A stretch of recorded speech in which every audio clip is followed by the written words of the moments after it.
Type is power. The power to express words and ideas visually.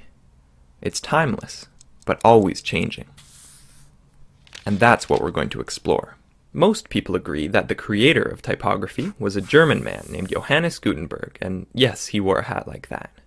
Before Gutenberg came along and revolutionized the world of communication, books needed to be scribed by hand, usually by monks, which was very time-consuming and expensive.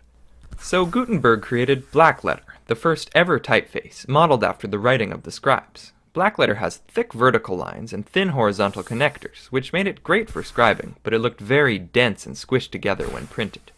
Something needed to change. Enter Roman type.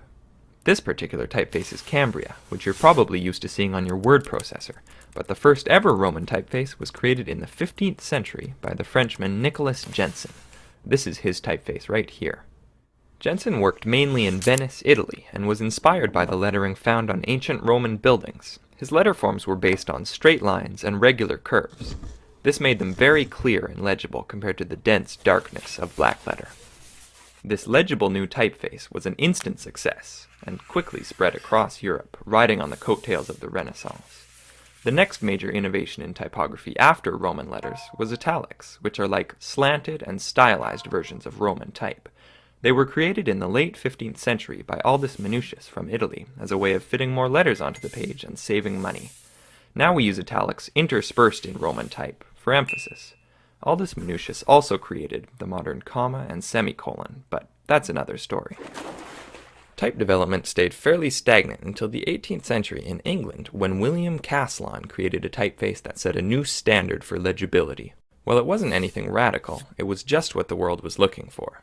The style of Caslon's typeface is now referred to as Old Style.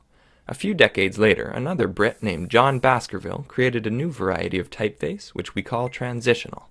Later still, a Frenchman named Didot and an Italian named Bodoni created typefaces that we have classified as modern. Most serif typefaces fit into one of these three categories, but what does each category mean? An old-style typeface has letters that have thick serifs and low contrast between thick and thin strokes. A transitional typeface has letters with thinner serifs and a higher contrast between thick and thin strokes.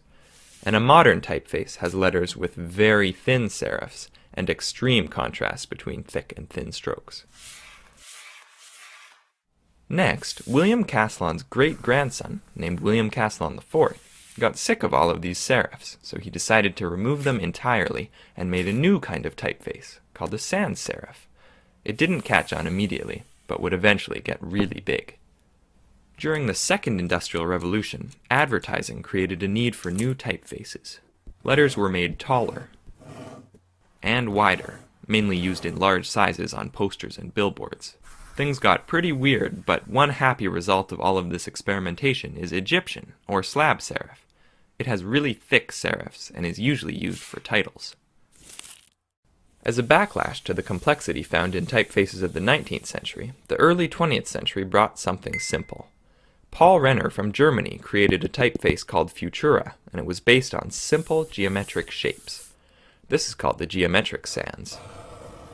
Around the same time, a British man named Eric Gill created a typeface called Gill Sans that was similar to a geometric sans, but with gentler, more natural curves, and this is called a humanist sans. The next major step in the world of sans serifs happened in Switzerland in 1957 with the introduction of Helvetica. It has simple curves and is available in many different weights, and some would call it the world's favorite typeface. The world of typography changed forever with the introduction of the computer. There were a few difficult years of crude pixel type due to the primitive screen technology. But then technology evolved and computers began to allow for the creation of thousands of beautiful typefaces. And the odd dud. But now anyone has the freedom to create their own unique typeface. And that is the history of typography.